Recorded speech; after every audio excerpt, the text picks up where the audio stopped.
And this graduation program took place in 1930. 1930? And 1930.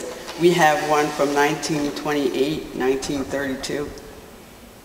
So this is the class, and this is the class members and how they had, Mr. Coleman was very innovative, and he always had these exercises in during commencement time. And in those days, you had 3 days of graduation. You had the Friday celebration, the Saturday celebration, and then you had your Sunday celebration with the religious baccalaureate service. So this is all combined into this area, and you see where it says the local board and teachers of the Buttonwood Public School, and then they go on down to name. Well, Mr. Coleman was responsible for all these that happened.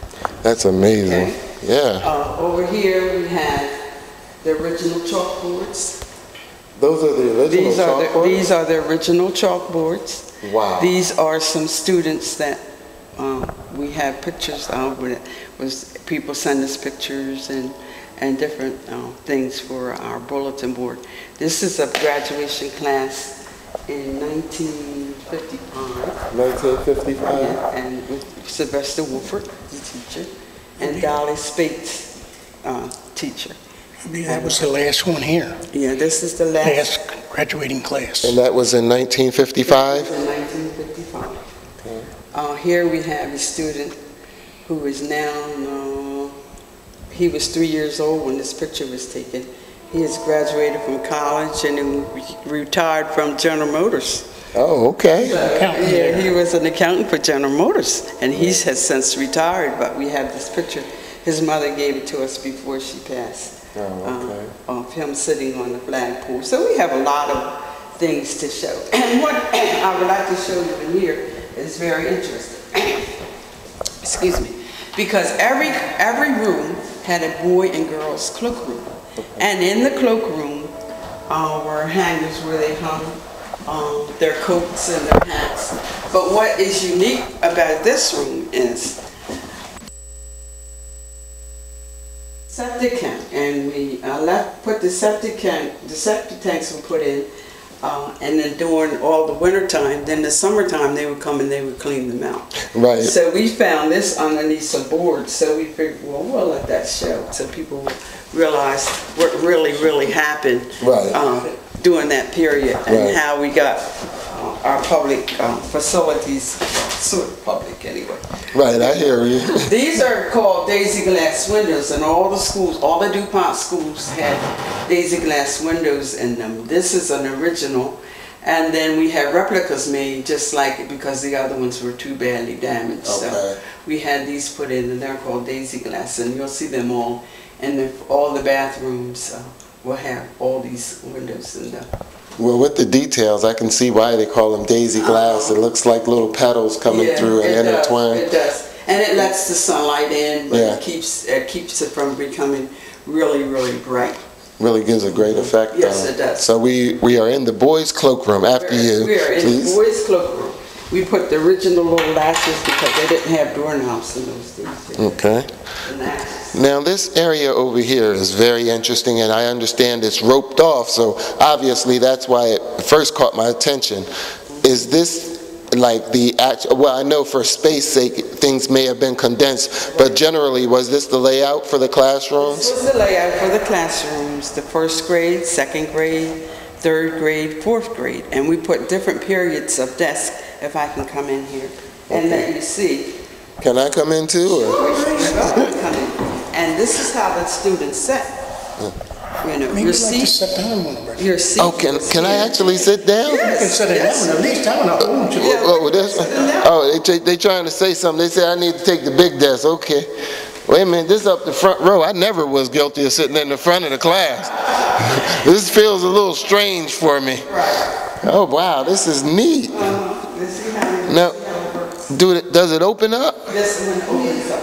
Oh, it does? And then they have the little inkwell here. How you open it up? Right? Oh boy. Wow. And now, you know, You know, I see some interesting stuff here. I didn't know that we had DVD players or you know, you guys were watching these back in the day? Huh? No, these are not. No? Oh, They came okay. with the desk. Oh, okay. I thought we were watching some videos back then and maybe some YouTube. But we do have now. We did have these. Oh. Now, This is a story of Little Black Samma, which they borrowed from the school district. Now, for those of you young people out there, you know, you're back in school, and we know that you need your internet, and you know, you got to do your research. And however, I know this is something you can't replace. This is that book. Read these, okay? Online is one thing. Read your books. Okay, I'm sorry, Miss Patty. And this is another book that we used in the school system. Adventures in Science. Science, very important.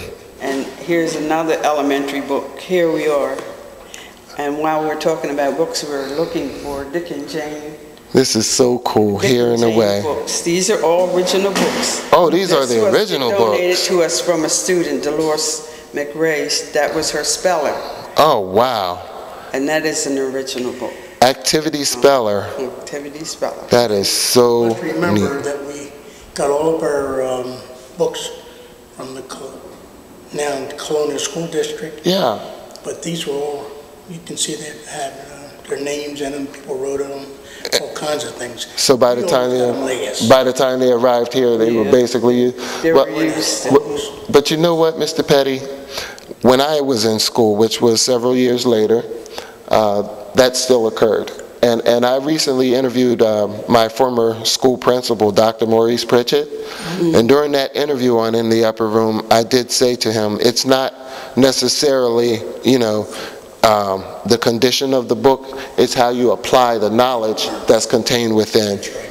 Absolutely, absolutely, because the knowledge that we acquire from these books, you would never think that we were been able to do so. But students that graduated from here became doctors and lawyers and policemen and chiefs of police and on and on and on. And it's just that the history is so strong and so, I'm looking for a word that I can't come to me right now, but the history is so much history here. Mm-hmm. That will never die because of some of the students are still here, and then their children are here, and they will carry on the story. Right. On this board here, we see more students, fellow students, and this is another graduation class. This is a graduation class of 1942, I believe. Wow. And these are students that sat on the steps of the Buttonwood Church, but they all went here. They would leave here, and it was like a barber class that they would have to go to. Oh wow! So it was. You said have to go to? You would. Yeah, you would. You had to go. Wow! There was no. Well, I don't want to go with parents. Yeah. I mean, that's what you did. You know? Right. So look forward to it. Yeah, and it was a lot of fun. Right. And I often say. They came to save us, but we don't know what they were saving us from. I know, right? Exactly. We felt like, you know how you feel like when you're young, you're a little angel. Yeah. Pot-belly stove that we haven't finished with because the chimney goes up and eventually. Pot-belly stoves where the children had to, you had no centralized heat. So this is what heated your room, the pot-belly stove. So in the morning, everybody would get around the stove and they would get warm. And then later on in the day, the room would be nice and comfortable. Right. You could come back to your seats and study the correct way. And the teachers in those days had to come and stoke